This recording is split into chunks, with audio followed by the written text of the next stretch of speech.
Mesdames, Mesdemoiselles, Messieurs, bonjour. Bien-aimés dans le Seigneur, nous sommes une fois de plus dans la joie de vous retrouver pour pouvoir passer ensemble avec vous ce moment d'étude biblique, ce moment qui est pour nous un moment de rendez-vous car nous avons pris habitude de nous rencontrer, de passer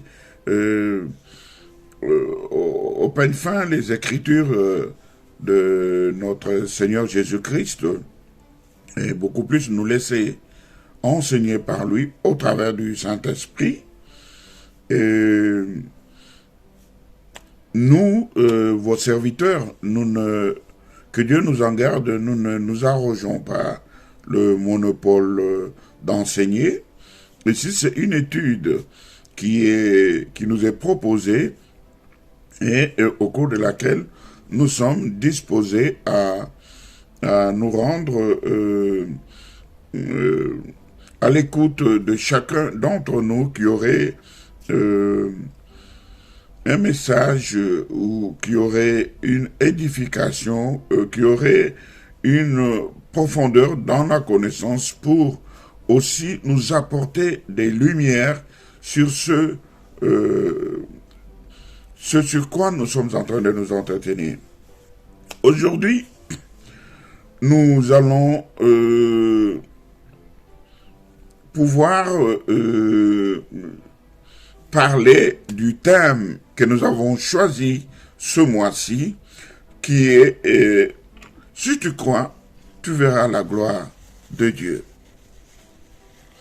Et nous en avons parlé déjà pendant 3 semaines, disons pendant 3 séances, et nous avons désigné ce thème comme étant le thème de ce mois-ci, de ce mois d'avril.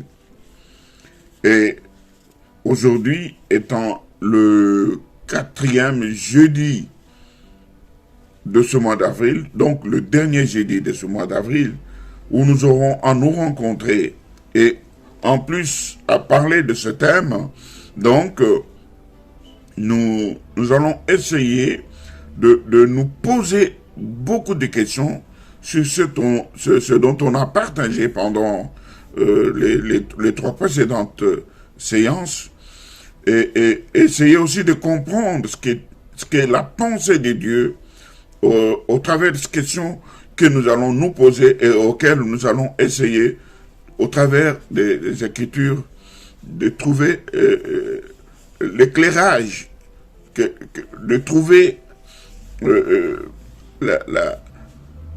ce qu'était la pensée de Dieu, qu'elle nous soit révélée et que nous parvenions à comprendre et puis que nous parvenions aussi à garder pour nous tout ce que nous aurons compris de mieux dans la volonté de Dieu. Il est un fait que la volonté de Dieu est cachée, mais quand Dieu décide de nous la révéler, je crois que c'est par amour. Je crois aussi que c'est parce qu'il veut que nous puissions croître, que nous puissions grandir, que nous puissions tendre à la stature parfaite de Fils de l'homme, de Fils de Dieu, de Jésus-Christ, qui est notre Maître par excellence. C'est ainsi que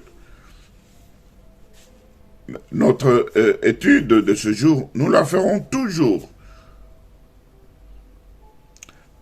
dans l'évangile des Jean, au chapitre 11.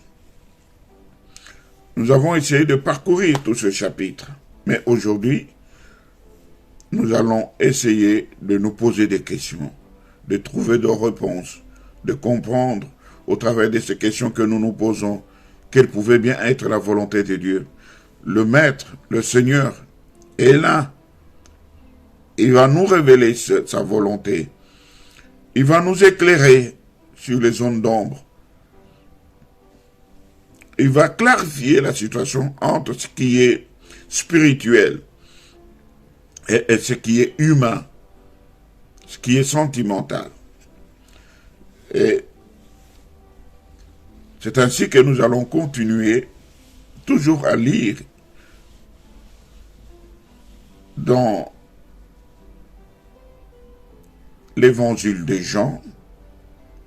Nous sommes au chapitre 11, mais ce que nous allons essayer de désigner comme conclusion, c'est vrai que nous ne pouvons pas nous permettre de conclure. Ça, on ne peut pas, nous n'avons pas ce droit-là de dire que nous avons conclu, nous avons terminé, parce qu'il y a d'abondantes révélations. Là où nous sommes limités, c'est là où les autres peuvent encore déployer d'abondantes révélations, nous communiquer la grâce surabondante, ainsi que la révélation de la parole de Dieu. Donc, nous voulons dire que nous allons essayer de terminer ce thème un peu en montée, et puis certainement nous pencher sur un nouveau thème pour le mois de mai qui commence bientôt. Ainsi, toujours au chapitre 11, nous allons rester entre le verset 7 et le verset 16. Et vous savez, notre parcours au travers de ces versets, nous allons essayer de déterminer ce que nous venons de dire, notre attitude spirituelle, notre attitude sentimentale, la révélation par le Seigneur de sa parole, de ses pensées, et ce que notre jugement humain, nos sentiments. Et c'est ainsi que, par un jeu de questions, nous allons essayer de répondre par la grâce de Dieu. C'est ainsi que dans le verset 16, dans le verset 7, il y a Jésus qui pose un geste d'amour. Donc ça, c'est un peu une idée globale. Lorsque nous lisons du verset 7 au verset 16, nous voyons Jésus qui, en principe, il pose un geste d'amour. Qu'est-ce qu'il fait? Il décide de se rendre à Béthanie, où se trouvait la famille qui était endeuillée. La famille des personnes qu'il aimait le plus, c'est-à-dire Marthe et Marie. Et son ami Lazare, dont il lui avait envoyé le message qu'il était souffrant. Mais ce qui est décrit dans ce verset, c'est beaucoup plus que cela. Pourquoi? Parce que Jésus, il risquait gros en retournant dans la région de Judée. Et il le savait. Et c'est pourquoi, par exemple, au verset 7, il dit à ses disciples, retournons en Judée. Et pourquoi une telle décision? Bien-aimés, soyons attentifs et suivons très bien tout ce qui va se passer et tout ce que nous allons essayer de dire sur ces choses pour qu'on saisisse la grandeur de l'amour que le Seigneur a pour toi et pour moi. En nous substituant à la place de Marthe, de Marie et de Lazare, nous pouvons comprendre ce que le Seigneur est prêt à consentir comme sacrifice. Gloire à Dieu, il l'a déjà fait. Mais nous allons essayer maintenant de nous rappeler ces choses personnellement, chacun pour soi. Que chacun d'entre nous comprenne ce que le Seigneur a consenti comme sacrifice pour lui, pour sa vie, pour son salut. Et pourquoi une telle décision? Pourquoi le Seigneur peut subitement décider de retourner en Judée? Et il lui dit à ses disciples, retournons en Judée. Vous savez, au verset 6, Jésus avait choisi de rester encore 2 jours supplémentaires à Béthanie, là où il était, avec ses disciples. Bien sûr, ils étaient partis là-bas précipitamment pour aller se réfugier parce que, nous allons le voir tout de suite, il était déjà menacé à Judée, à Jérusalem. De là où il venait, il était déjà menacé à cause de la prédication de la bonne nouvelle, à cause des miracles qu'il opérait, à cause du salut qu'il accordait aux pauvres et à ceux qui croyaient en lui. Au verset 7, il décide de quitter Béthanie pour se rendre jusqu'en Judée, à Béthanie, qui était près de Jérusalem. Et on peut se poser la question, mais pourquoi le Seigneur décide-t-il tout de suite de pouvoir changer sa direction, changer l'itinéraire de son voyage? C'est parce qu'il s'était passé quelque chose de tragique entre le verset 6 et le verset 7. Lazare était mort entre-temps. Maintenant que Lazare était mort, le Seigneur estime qu'il fallait maintenant qu'il aille vers le lieu où Lazare était. Le voyage, nous l'avons dit, il n'était pas, c'était pas une petite distance. Nous l'avons dit que cette distance représentait plus ou moins 150 km. Nous avons dit que en marche, cette distance représentait 4 jours de marche à raison de 40 km par jour. Et c'est ainsi que le verset 7 représente donc un geste d'amour, c'est-à-dire le sacrifice qui se joue, l'expression de l'amour du Seigneur. Jésus sait ce qu'il attendait à Jérusalem, mais il n'en a pas fait du tout cas pour lui, mais par amour, il a décidé et il a pris une décision de revenir en arrière, de retourner là où il venait, bien qu'il se savait menacé. Les disciples qui avaient vécu cela avec lui se souvinrent et essayèrent de l'en persuader, ou encore même de lui rappeler. Et ils lui dirent, « Maître », c'est au verset 8, « il n'y a pas si longtemps que ceux de la Judée voulaient te lapider, et maintenant tu veux retourner là-bas ?» Et le Seigneur leur répondit, « N'y a-t-il pas 12 heures dans une journée? Si l'on marche pendant qu'il fait jour, on ne bute pas. Par contre, on ne bute pas contre les obstacles, voulais-je dire. Parce que l'on voit clair. Mais si l'on marche de nuit, on trébuche parce qu'il n'y a pas de lumière. » Le Seigneur avait souvent l'habitude de parler un peu en parabole. Et quand il disait cela, il savait que son heure approchait.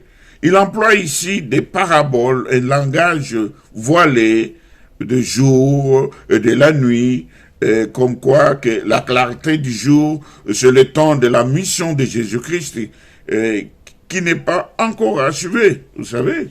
C'est comme maintenant. Jésus travaille encore parce qu'il est encore jour. Nous, nous travaillons pendant le jour parce que nous sommes les disciples du Seigneur. Parce qu'il est encore avec nous, en nous, au travers du Saint-Esprit. Nous sommes des ouvriers du Seigneur. Et en parlant de l'obscurité de la nuit, c'est la période qui va suivre après le départ de notre Seigneur Jésus-Christ.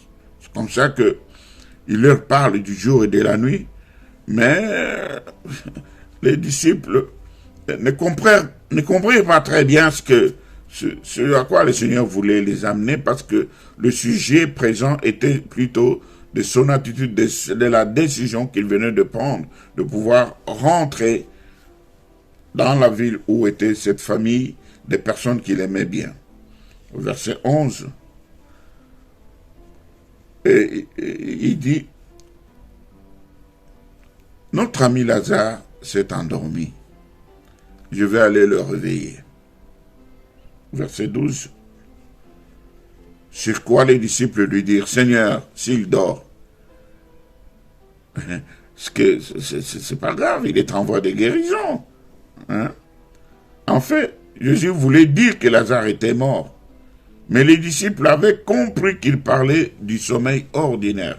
Alors il leur dit clairement, « Lazare est mort.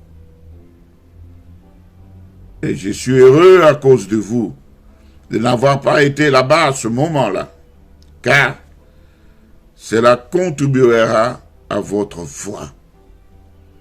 Mais maintenant, levons-nous, allons auprès de lui. » Les disciples ne savaient pas s'ils doivent comprendre les paroles de Jésus telles qu'ils les entendaient, ou si Jésus employait un langage figuré. Et ils ne savaient pas trop bien. C'est la raison pour laquelle Jésus parfois était obligé à parler clairement en leur disant que Lazare est mort. Mais lui, il le savait. Dieu le lui avait révélé d'une façon surnaturelle. Parce qu'il était en permanente connexion avec le Père.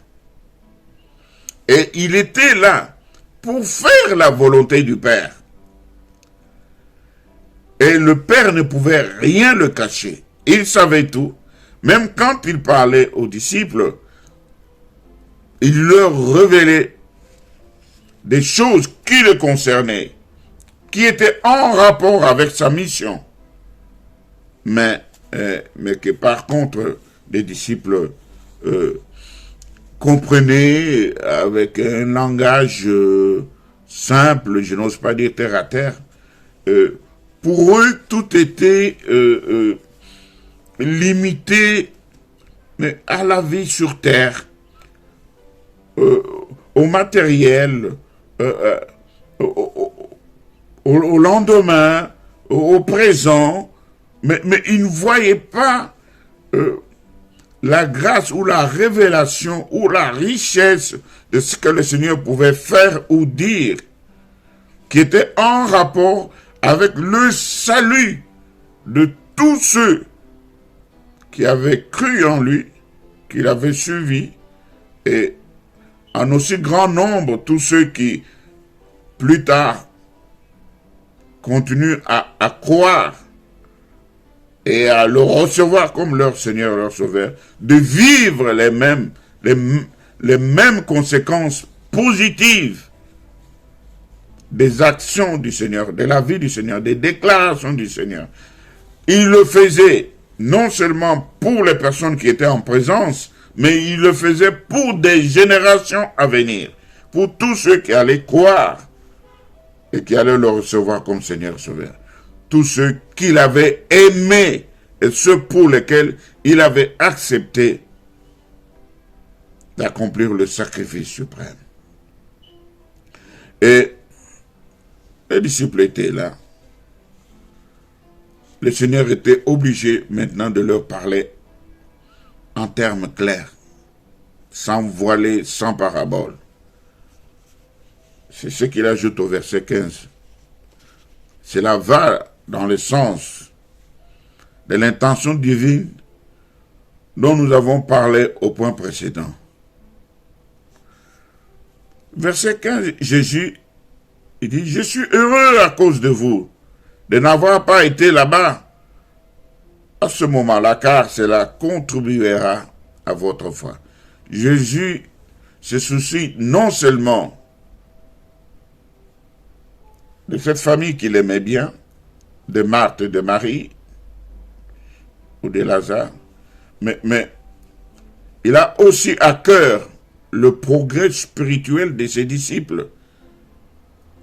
Ce qu'il apprête à faire, reconforter leur foi, parce qu'il savait que le dépôt de la doctrine, la connaissance de la doctrine, la maîtrise de la doctrine, il faut que je la leur donne, parce qu'ils seront les dépositaires de cette doctrine pour pouvoir la propager une fois que moi je ne serai plus là. Lui, il savait qu'en allant à Jérusalem, son séjour terrestre n'allait plus être très long, ni de plusieurs années encore. Et tout ce qu'il faisait, c'était aussi pour accélérer la croissance spirituelle de ses disciples, la prise en charge, qu'ils soient mûrs, qu'ils aient la doctrine, la maîtrise de la doctrine, de la parole. Aujourd'hui, nous pouvons parler des Écritures, mais c'est de la parole. Comme ça, ce qu'ils auront reçu et ce que le Saint-Esprit leur révélera, ils seront capables de le transmettre aussi avec fermeté, avec certitude, avec assurance. Parce que ce sont des choses qu'ils ont vécues, en plus même qu'ils ont entendues du Seigneur lui-même. C'est ainsi que le Seigneur voulait qu'ils vivent ces choses. Et cela, c'était pour renforcer leur foi. Maintenant, Thomas, l'histoire se souvient de lui comme le disciple incrédule qui devait absolument voir pour croire. Mais le verset 16 crée un petit changement de pragmatisme. Et plutôt, en effet, dans cette situation, Thomas est le disciple qui manifeste le plus grand courage. Contrairement à ce qu'on sache de lui que c'est un incrédule, qui ne peut pas croire sans avoir vu. Mais ici, il fait preuve d'un grand courage par rapport au reste des disciples. Écoutez ce qu'il dit au Seigneur.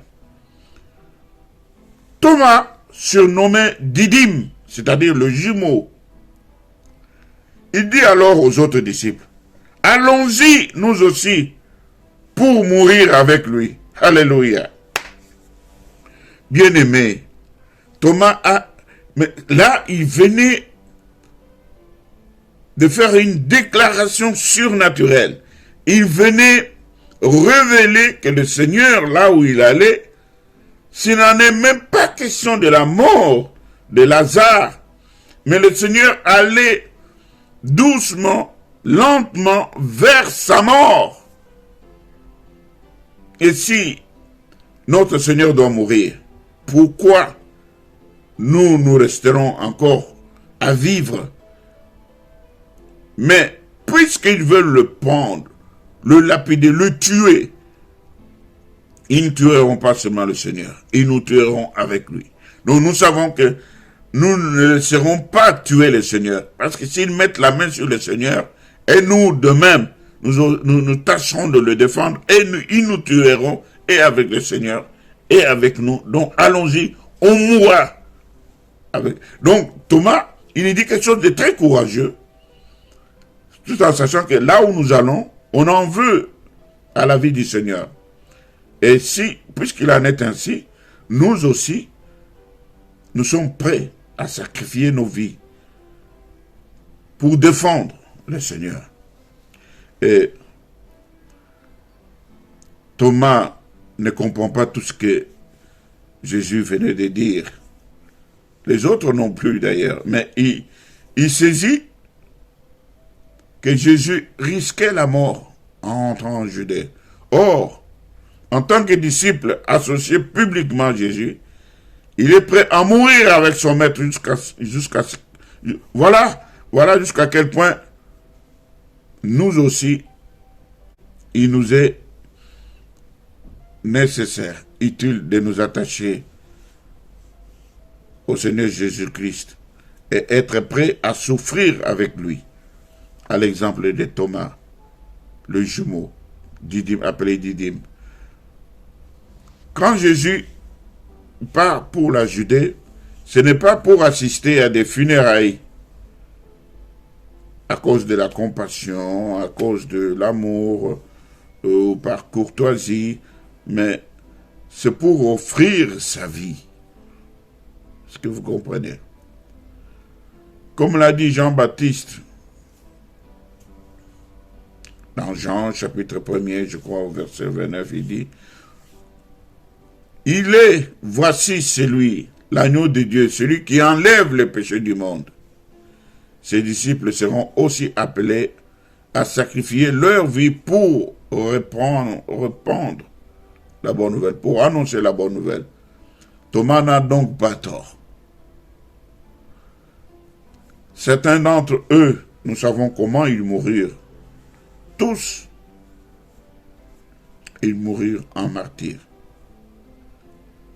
C'est toujours le cas aujourd'hui pour de nombreux chrétiens dans plusieurs régions du monde où ils sont massacrés, tués, martyrisés. Bien-aimés, ne perdez pas foi. C'est la persévérance qui est notre mérite, de la couronne qui est notre mérite, du trône à côté du Seigneur. Quel que soit le prix de la persécution, mais la persévérance est notre couronne. Et Jésus, vous savez, il était le Messie. Et quand le peuple juif parlait du Messie, et ils ont une autre expression d'un vaillant guerrier du genre de Samson qui vient, qui écroule les châteaux, qui tue les rois, qui tue le peuple. Ils croient que c'est pas la guerre. Donc, celui qui viendra les sauver, il les sauvera contre les ennemis physiques qui les assiègent, qui veulent les combattre. Mais, or, le Seigneur, qui réellement est le Messie, il est plus grand que le Messie, selon l'entendement des Juifs, selon l'entendement de Marthe, selon l'entendement de Marie. Au verset 17, il dit, à son arrivée, Jésus apprit qu'on avait enseveli Lazare depuis 4 jours déjà. Ceci confirme la reconstruction historique telle que Jésus a entendu que Lazare meurt avant de quitter Béthanie. Puis, le voyage que Jésus devait entreprendre pour aller jusqu'à Béthanie, lui qui était à Béthanie, était de 4 jours. Et c'est là aussi ça a un sens prophétique. Dans le verset 18 et 19, nous apprenons que beaucoup de gens sont venus de Jérusalem. Ils étaient là pour consoler Marthe et Marie. À une autre circonstance, nous parlerons de ces 4 jours de marche. Il y a aussi des choses intéressantes à apprendre à propos de ce temps de marche. Et là, on voit maintenant Marthe, au verset 20. Quand Marthe apprit que Jésus approchait du village, elle alla à la rencontre. Et Marie, elle est restée à la maison. Marthe dit, Seigneur, si tu avais été ici, mon frère ne serait pas mort. Mais je sais que maintenant encore, tout ce que tu demanderas à Dieu, à ton Père, il te l'accordera. Est-ce que Marthe avait vraiment la conviction ou la foi en la résurrection de manière à ce que le Seigneur était capable de ressusciter Lazare, son frère? Je crois que non. Il pouvait le ressusciter le jour même où il était mort. Ça, Marthe le croyait vraiment. Au deuxième jour, il y avait déjà 50% de foi, 50% de doute. Au troisième jour, il n'y avait plus d'espoir. 1% de foi, 99% de doute. Au quatrième jour, exclusion totale de foi. Il n'y avait plus de foi. Ce n'était que le doute, parce qu'il sentait mauvais. Il est convenu que Jésus aurait pu guérir Lazare miraculeusement, mais là, c'était trop tard. Lazare était déjà mort. Ça faisait déjà 4 jours. Mais remarquez que malgré cet échec, qui tout de même coûte très cher à Marthe, qui vient de perdre son frère, Marthe ne perd pas confiance en Jésus. Elle dit, ce n'est pas un reproche qu'elle lui fait, mais elle s'exprime simplement. Elle exprime sa douleur. Elle explique au Seigneur. Elle sait que Jésus continuerait d'avoir la faveur de Dieu et il continuerait à opérer des guérisons, chose qu'elle-même a vu Jésus faire. Souvent, il nous en faut beaucoup moins pour que cela, beaucoup moins que cela, pour perdre confiance en Jésus-Christ. Vous comprenez bien, aimé. Marthe est donc un exemple. En même temps, ne surestimons pas la foi que nous pouvons avoir. Au verset 22, pour le cas de Marthe, elle n'imagine pas que Jésus ressusciterait Lazare. Le texte est quelque part un peu ambigu. La suite du texte empêche de comprendre sa parole dans ce sens. Écoutez, Jésus lui dit, ton frère ressuscitera, lui dit Jésus. Mais écoutez ce que Marthe, elle répond. Je sais bien qu'il reviendra à la vie au dernier jour, lors de la résurrection. C'était une bonne chose. Elle connaissait les Écritures. Elle en fait preuve. Moi, je suis la résurrection et la vie, lui dit le Seigneur. Celui qui place toute sa confiance en moi vivra même s'il meurt. Et quiconque vit et croit en moi, il ne mourra jamais. Crois-tu cela, Marthe? Elle répondit affirmativement. Oui, Seigneur, lui répondit-elle. Je crois que tu es le Messie, le Fils de Dieu, celui qui devait venir dans le monde. Donc, elle répond un peu évasivement et croyait que c'était un puissant guerrier avec des boucliers, des épées qui gagne des combats. Marthe comprend et croit que Jésus est le Messie, le libérateur d'Israël. C'est déjà pas mal. Mais sa vision des choses s'arrête là. Quand Jésus lui parle d'une résurrection pour Lazare, elle exprime la conviction de beaucoup de Juifs de l'époque. À la fin des temps, à la fin de l'histoire humaine, lors du jugement dernier, les justes ressusciteront, leur corps reprendront vie, et ils vivront pour toujours dans le royaume de Dieu.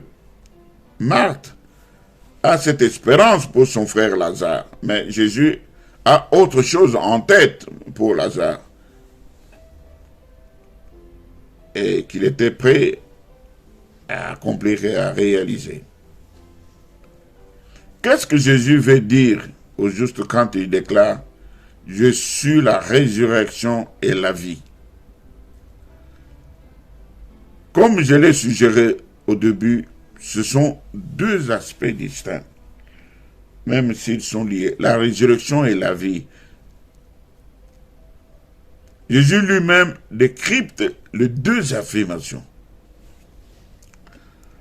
À la fin du verset 25, écoutez, il explique, je suis la résurrection. Au verset 26, il explique, je suis la vie. Alléluia. Je suis la résurrection. Qu'est-ce que cela signifie? Celui qui place toute sa confiance en moi vivra même s'il meurt. Ça, c'est une garantie que le Seigneur nous donne.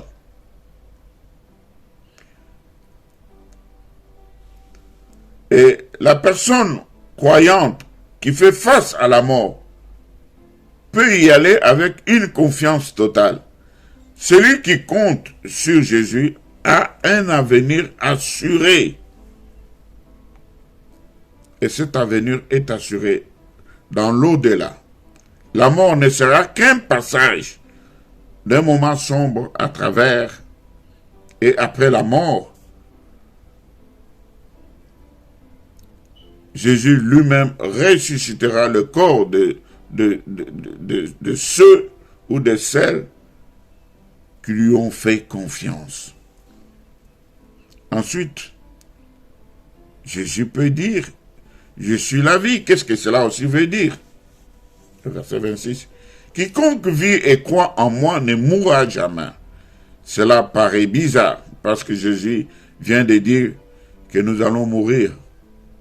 Or ici, il affirme, certaines personnes ne mourront jamais. Quand Jésus dit quiconque vit, il ne parle pas simplement de la vie physique, il parle de la vie de l'esprit, de la vie éternelle, qui a un seul but, un seul sens, un seul objectif, celui de connaître Dieu. C'est ce que Jésus dit par ailleurs. C'est ce qui était sa mission, de faire connaître au peuple le Dieu véritable, le Créateur, au travers de lui, le Fils qui est le chemin, la vie et la vérité. Et que cela était disponible pour tous. Quiconque a reçu cette vie de l'Esprit et qui croit en Jésus-Christ, les deux vont de pair, c'est-à-dire tout chrétien ne mourra jamais. Cette fois, Jésus ne parle pas de la mort physique, qui arrivera bien sûr, qui peut arriver à toute personne, mais parce que les chrétiens ont déjà la vie éternelle, la vie qui émane d'une relation vivante avec Dieu et avec le Fils de Dieu. Jésus peut déclarer qu'ils vivront à jamais de cette vie-là. Ils ne mourront jamais. C'est-à-dire qu'ils ne seront jamais privés de cette vie éternelle. Oui, notre corps peut mourir. Il mourra pour certains d'entre nous. Mais ce sera temporaire, pour un moment. Mais ce ne sera pas une mort effective, une mort totale. Puisque la vie de l'esprit en nous ne s'arrêtera jamais. Le grand changement des chrétiens l'ont vécu quand ils ont cru en Jésus-Christ et ont reçu la vie éternelle. La mort physique, ce sera un tout petit changement. Et très vite, les chrétiens retrouveront un nouveau corps lors de la résurrection finale. Marthe, est-ce que tu comprends que la résurrection et la vie se trouvent à un seul endroit, en une seule personne? J'ai cité Jésus-Christ. Et vous qui me suivez, est-ce que vous comprenez que la résurrection et la vie se trouvent en Jésus-Christ? Est-ce que vous comprenez que Jésus était venu, bien qu'il sachant qu'en venant, en acceptant de porter nos péchés, le châtiment qui nous était destiné, celui de la mort, non seulement une mort physique, mais de la mort éternelle. Ce châtiment allait tomber sur lui. Il allait porter cela dans sa chair pour que toi et moi, nous vivions, que nous ayons la vie éternelle. Quand bien même le Seigneur a ressuscité Lazare, mais Lazare ne vit pas de nos jours, bien-aimés. Lazare n'est pas là. On peut aller retrouver sa tombe. Lazare n'a pas vécu éternellement. Mais ce qui importe, c'est d'avoir en soi la vie éternelle. Même si cette chair mourait, mais que la vie de l'esprit demeure en vous, demeure en moi. Et ainsi le Seigneur déclare que nous vivrons, que nous ne mourrons point. Roi de gloire, fais comprendre à ton peuple, à tes enfants, la grandeur et l'importance du sacrifice précieux que tu as consenti. Toi qui étais Dieu, qui est venu, qui a accepté de te faire pécher pour que nous ayons la vie éternelle. Tu nous as rachetés du châtiment qui était tombé sur nous, la condamnation. Tu nous as délivrés, tu nous as lavés de ton sang. Et par le baptême, nous sommes morts de ce vieil homme pécheur qui était en nous. Et nous sommes ressuscités en sortant des eaux. Et maintenant, nous marchons en nouveauté de vie, avec l'espérance de ton glorieux avènement. Ce moment que nous attendons, Seigneur, fermement, en disant Maranatha, où nous voulons être avec toi autour de la table pour les noces de l'agneau. Merci Père, parce que toi qui as fait la promesse, tu es juste. Merci de nous communiquer la persévérance par le Saint-Esprit, la détermination, la crainte est bannie, la crainte de la mort est bannie. Quels que soient les projets de ce monde, quel que soit le projet des hommes de ce monde, nos vies sont cachées en Jésus-Christ dans des lieux célestes. Oh, gloire à Dieu. Que cela soit votre part, bien-aimés. En tous les lieux où vous vous trouvez, soyez bénis. Croyez en Dieu. Croyez dans ses serviteurs. Et rachetez les temps, car les jours sont mauvais. N'oubliez pas, ceux qui vont vivre dans la persévérance, qui hériteront la couronne de gloire et qui seront assis dans les trônes à côté du Seigneur et qui auront la récompense de juger les nations, de régner pendant 1000 ans en attendant de participer aux côtés du Seigneur sur le jugement dernier. Soyez abondamment bénis. Que la grâce du Seigneur vous soit multipliée. Gardez la foi ferme en Jésus-Christ. Amen.